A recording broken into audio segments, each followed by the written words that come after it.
gosh, those walls must be 10 feet thick. Yeah, and no windows either. It was a critical success. It was a ratings success. The sponsor wanted to keep paying for it. The audience was watching, and it was canceled anyway.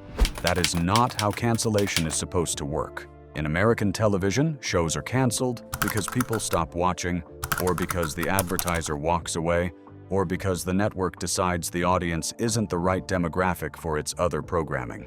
Jonny Quest failed all three of those tests in the direction of success. Critics loved it. Enough viewers were watching. The money was willing to stay, and ABC canceled it after 26 episodes. The reasons behind that decision are more complicated, more revealing, and considerably more controversial than a simple story about a show that ran out of money or ran out of audience. They involve the economics of ambition. They involve parental watchdog groups and the specific violent standard of 1960s animated television. They involve a studio whose entire business model was incompatible with the kind of show it had accidentally made. They involve the single most important decision that prevented a second season, and the man who made it. 10 reasons today. Some of them you've heard versions of. Some of them are more complicated than the simplified version usually told. And the one we close on is the reason this cancellation, 60 years later, is still worth being angry about. Let's count it down. 10. The show was too good for the studio that made it. This is the reason that is both the most straightforward and the most genuinely frustrating. The production quality of Jonny Quest, the visual ambition, the realistic character animation, the detailed backgrounds representing real global locations required more labor, more time, and more money per episode than any show Hanna-Barbera had ever produced. Hanna-Barbera's entire business model was built on producing large quantities of animation quickly and cheaply. The studio had invented limited animation, a specific approach to television animation that minimized the number of drawings required per episode, allowed backgrounds to repeat, and kept character design deliberately simple to reduce animation labor. It worked. It produced the Flintstones and the Yogi Bear Show and the Jetsons at a pace and volume that no other studio could match. And it did it cheaply enough that even modest ratings produced profitable returns. Jonny Quest was the opposite of that model. The characters had anatomically real proportions that required skilled illustrative drawing rather than simplified cartooning. The locations, Egyptian deserts, Arctic tundra, tropical harbors, subtropical jungle, required detailed, specific backgrounds that couldn't be reused the way simple studio sets could. The action sequences required genuine staging rather than static characters with moving mouths. The show's producer, Iwao Takamoto, confirmed the situation. William Hanna presented estimates for a second season's production costs to ABC, and the network declined. The cost of maintaining the quality the first season had established was simply too high for what the show was earning. Doug Wildey's colleague who worked alongside him said it directly in a documented account preserved by the Cartoon Research website. It cost Hanna a fortune, and when the sponsor wanted to go for another season, Bill Hanna said no. It cost too much. The per-episode budget for Jonny Quest has been estimated at between $50,000 and $60,000, a significant sum for 1960s television animation, at a time when the standard Hanna-Barbera production cost per episode was a fraction of that figure. Every dollar that went into the detailed backgrounds, the illustratively animated characters, and the realistically staged action sequences was a dollar that exceeded the cost envelope the studio's business model could absorb. The show that proved animation could be art was canceled because art cost too much for the studio that had built its business on proving art was unnecessary. That is not a surprising outcome. It is a predictable one. The kind of structural inevitability that production accounting reveals with depressing clarity when you add up the numbers. What is surprising is that the show was made at all. What is worth honoring is that Wildey found a way to force it into existence despite everything the system was designed to resist. 9. Bill Hanna said no when he should have. Said yes. Wow, I never saw such big ones. Building on the previous entry. Because this decision deserves its own discussion. The sponsor wanted a second season. That is the key detail in the account Wildey's colleague gave in 1986, And it is the detail that transforms the cancellation from a simple budget story into something considerably more complicated. William Hanna told ABC the show was too expensive to continue. ABC went to the sponsor. The sponsor, rather than covering the additional production costs that Hanna had cited as prohibitive, let it go. The show folded, but the sequence here matters. Hanna's stated position was essentially, "Our studio can't afford this." What that statement contained, as the colleague observed, was an invitation for the client to say, "We'll cover those costs." But they didn't. The sponsor heard a cost problem, had an opportunity to solve it, and declined. There is a case, argued by animation historians who have examined this period, that Hanna's position was not simply an honest accounting of production costs, but also a strategic signal about the studio's appetite for continuing with a model that was financially unsustainable for Hanna-Barbera's existing infrastructure. Making Jonny Quest had forced the studio to work in ways it was not designed to work. Every episode required supervision and correction that a normal Hanna-Barbera production didn't need. The animators who had spent their careers drawing simplified figures were being asked to produce illustrative work at speed. It was producing friction and cost simultaneously. Hanna had one of the most successful animation studios in American television history. He had built it on a specific system. Jonny Quest was incompatible with that system. The cancellation was, in part, the system defending itself. That is a defensible business decision. It remains, in the judgment of animation history, one of the great creative losses of 1960s American television. And here is the specific sting in the tail. William Hanna was a gifted producer and a commercially shrewd executive. His judgment across the long arc of the studio's history was generally sound. The decision to cancel Jonny Quest was not made carelessly or without thought. It was made by someone who understood his studio's capabilities and financial position and concluded, correctly, that the show was not sustainable within those constraints. What makes it painful is not that it was a bad decision by Hanna's lights. It's that it was the correct decision for the business he was running, and it was the wrong decision for the art form he was briefly hosting. The show he couldn't afford to keep making was, by the assessment of everyone who has studied it since, the most important thing his studio ever produced. 8. ABC was the wrong network for an expensive show. Well, so far. The network context matters here in ways that are often overlooked in accounts of the cancellation. In the 1964 to 1965 broadcast season, ABC was what was described at the time as the Kid Brother network, perpetually in third place, behind CBS and NBC in overall ratings, with fewer affiliate stations in major markets, a smaller advertising revenue base, and a genuinely more limited capacity to absorb the costs of underperforming or borderline performing programming. Jonny Quest didn't crack the Nielsen Top 20 for the 1964 to 1965 season. This was the first year that ABC had started developing some genuine traction with programming. Bewitched, The Fugitive, and Peyton Place were all building audiences for the network. But Jonny Quest, despite its critical success and its decent Friday night ratings in a competitive primetime slot, wasn't in the top tier. On CBS or NBC, a show with Jonny Quest's profile, strong critical response, decent ratings, sponsor interest, would have had a different calculation applied to it. The larger networks had more financial cushion. They could afford to take a longer-term view of a show that was building an audience. They could absorb a season or two of higher-than-average production costs if the show was generating enough critical prestige and advertiser goodwill. ABC in 1964 didn't have that cushion. The network that was already third in the market, looking at production costs for Jonny Quest that exceeded anything comparable on its schedule, and facing a show that wasn't yet in the ratings elite, made a financially rational decision. That financial rationality was, from the perspective of what the show was worth culturally, a catastrophic miscalculation. The wrong show ended up on the wrong network at the wrong moment in that network's financial development. And here is the particular irony that completion of the picture reveals.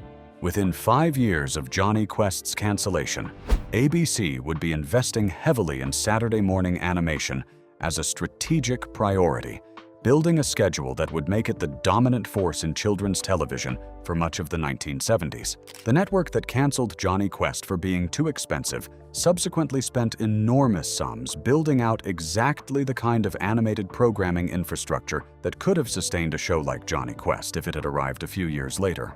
Timing is everything in the television industry. Jonny Quest arrived 4 years too early for the network that aired it. 7. The show was politically dangerous for its portrayal of non-Western characters.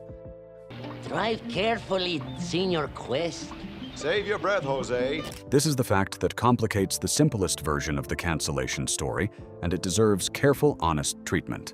Jonny Quest depicted non-Western characters throughout its 26 episodes in ways that reflected the assumptions of 1964 American adventure serial culture.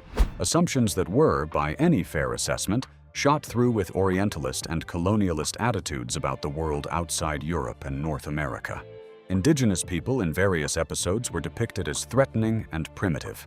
Asian characters were frequently drawn as menacing stereotypes.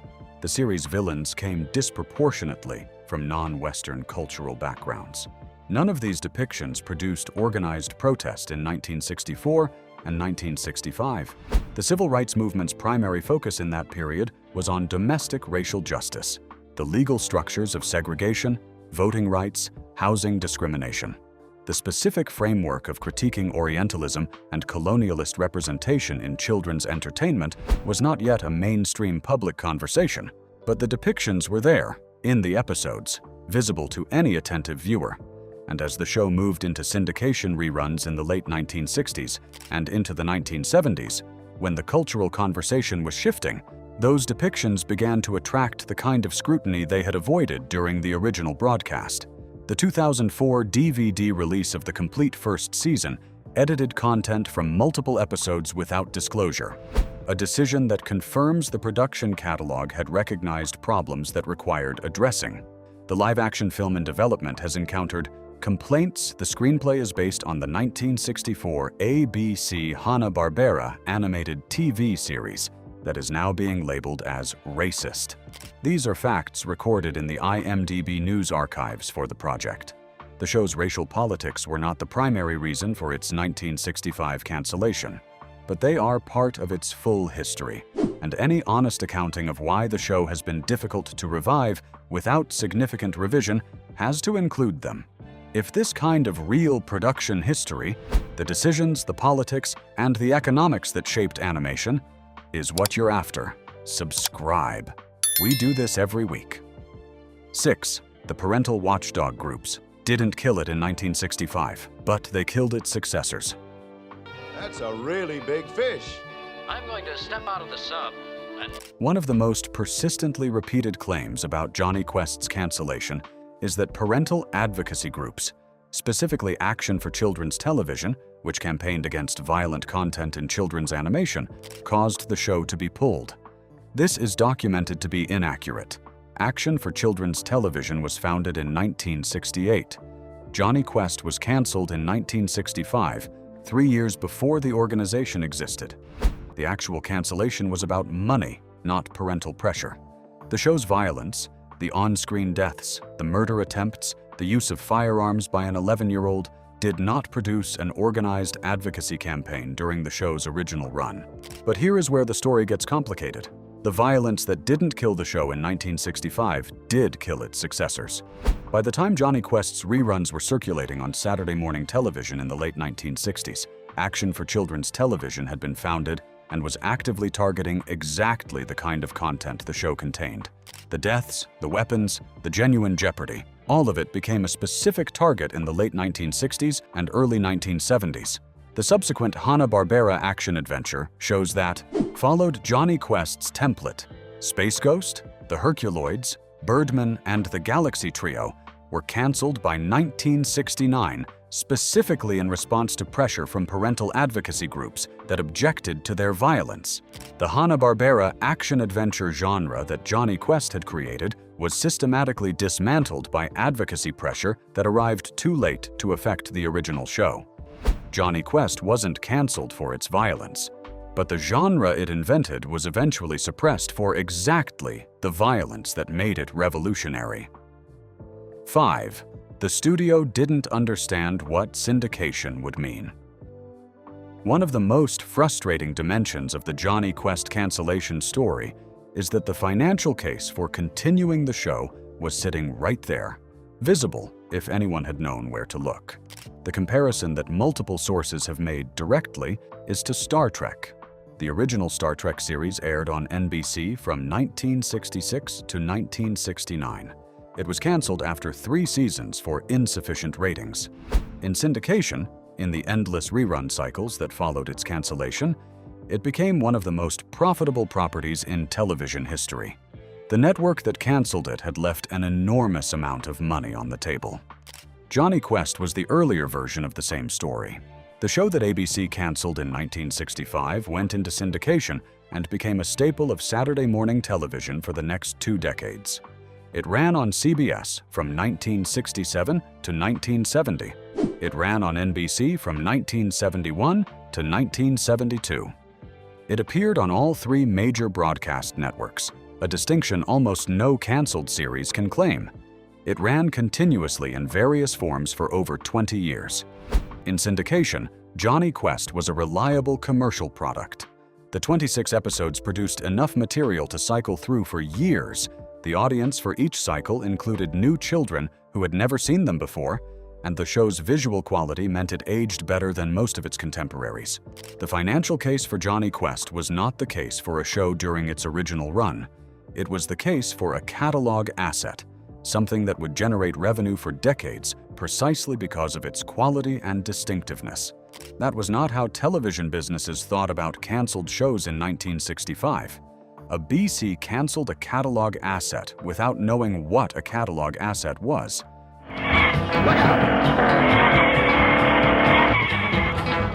The show made money for 20 years anyway. There is something genuinely instructive in this failure of foresight.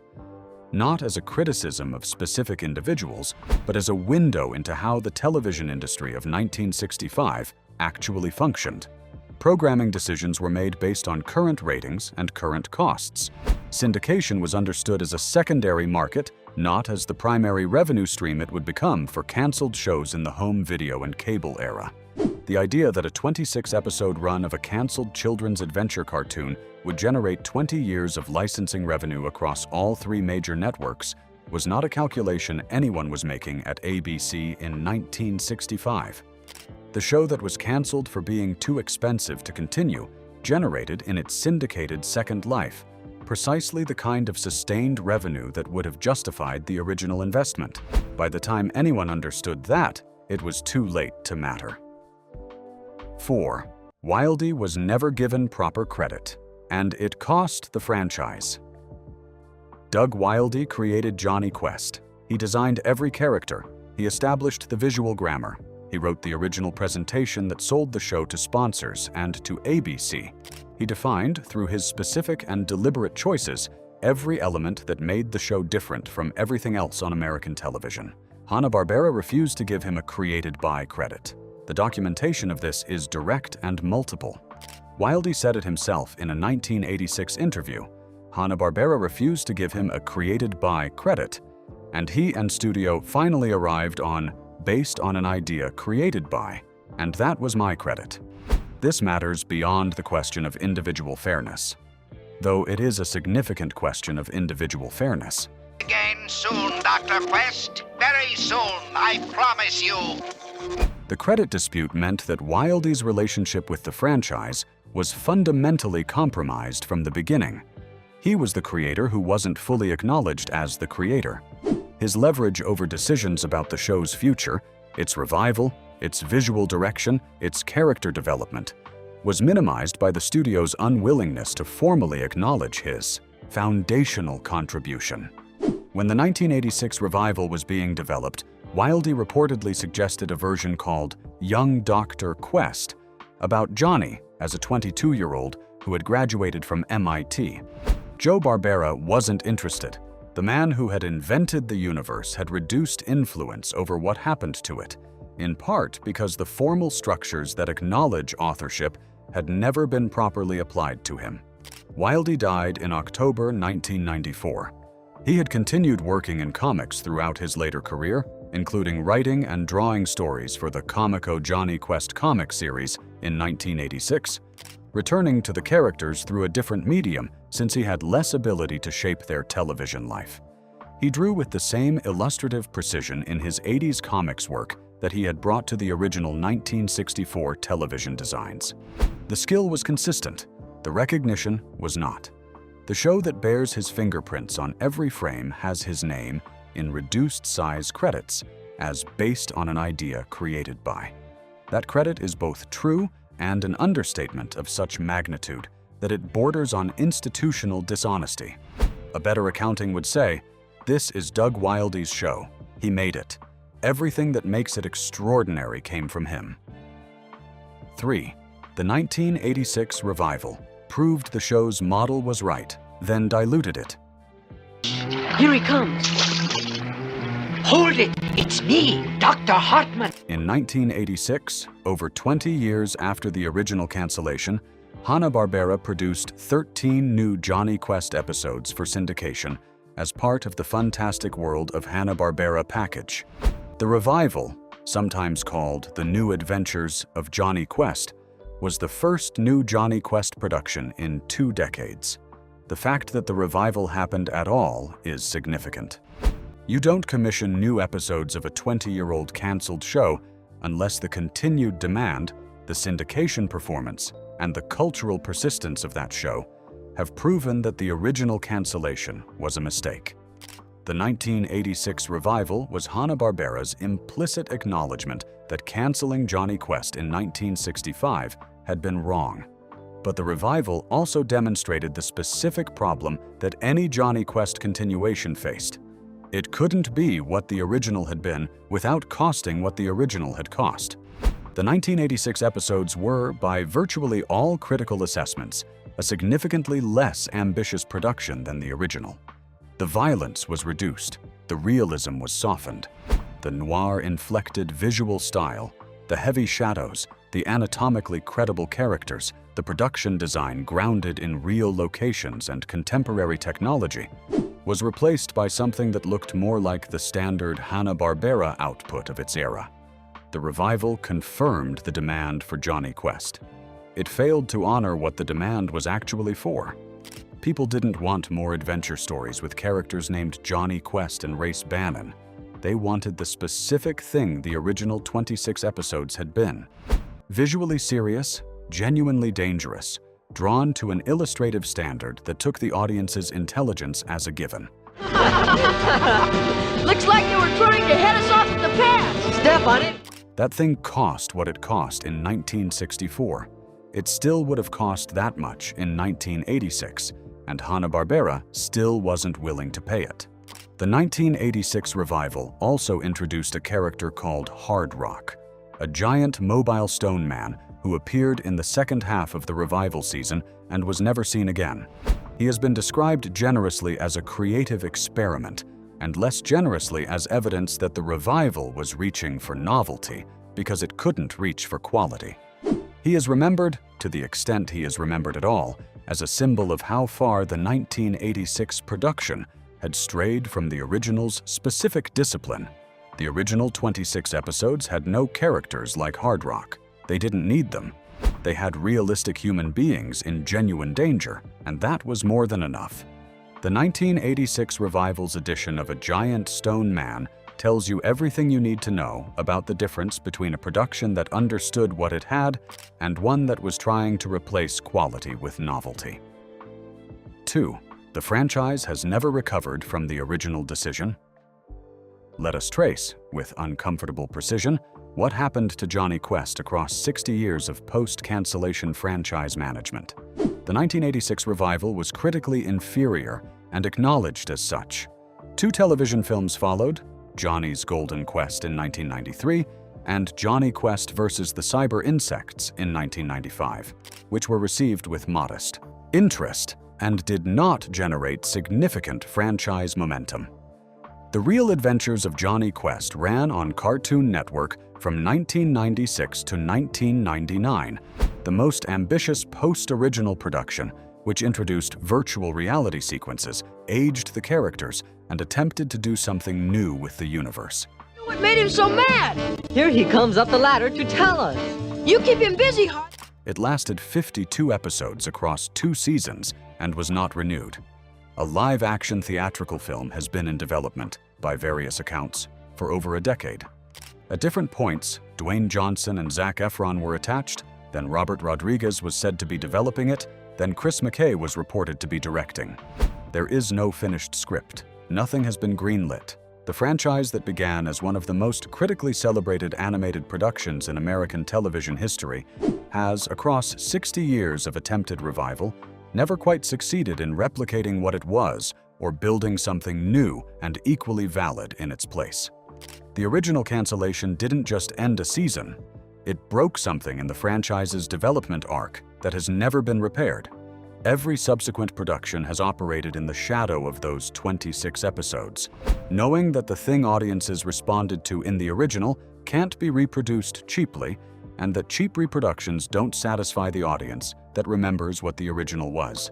The show was canceled after 1 season. The ghost of that season has haunted every subsequent season. 1. What the cancellation was actually about. And here is the real argument. The one that sits underneath the budget numbers and the network calculations and the parental advocacy groups and the credit disputes. Jonny Quest was canceled because the American television industry of 1965 did not have a category for what it was.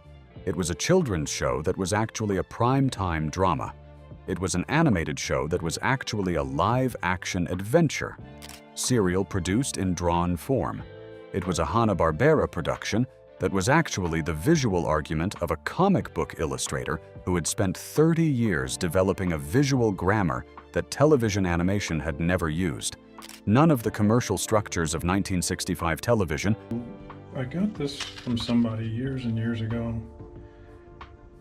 Were designed to support what Doug Wildey had built. The cost models assumed simplified animation. The rating systems assumed mass-market audiences. The network's financial infrastructure assumed shows that fit recognizable categories: children's Saturday morning, adult primetime drama, family comedy. Jonny Quest was a primetime children's adventure drama. That category didn't exist on any network's balance sheet. When the system encountered something it didn't have a category for, it applied the categories it did have. It measured the show's ratings against the top 20, found it wanting. It measured its production costs against comparable animation, found them excessive. It looked for evidence that the show was an extraordinary commercial success that justified extraordinary investment, and found instead a show that was good enough, not great enough by the system's metrics, to justify continuation. And the system canceled it. What the system couldn't measure, what the 2 decades of syndication reruns eventually revealed, what the 1986 revival's existence confirmed, what the ongoing attempted live-action film attests, was the show's specific, irreplaceable quality. The thing it was, the argument it was making about what animation could be. That argument was not decorative. It was structural. The claim that a drawn image, when handled with the discipline of a trained illustrator rather than the economy of a production accountant, could carry the same emotional weight as a live-action drama. That a child watching a cartoon was as deserving of visual seriousness as an adult watching anything else. That the frontier of what animation could accomplish had barely been tested, and that 26 episodes had proven there was a great deal of unclaimed territory on the other side of that frontier. The system measured cost and ratings. It had no instrument for measuring proof of concept.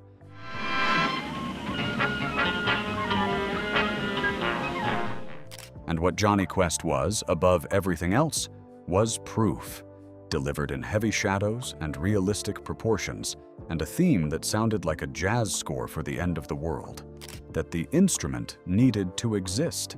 The cancellation was a system doing what systems do, measuring what it could measure and ignoring what it couldn't. The show was too good for the measuring instruments available in 1965.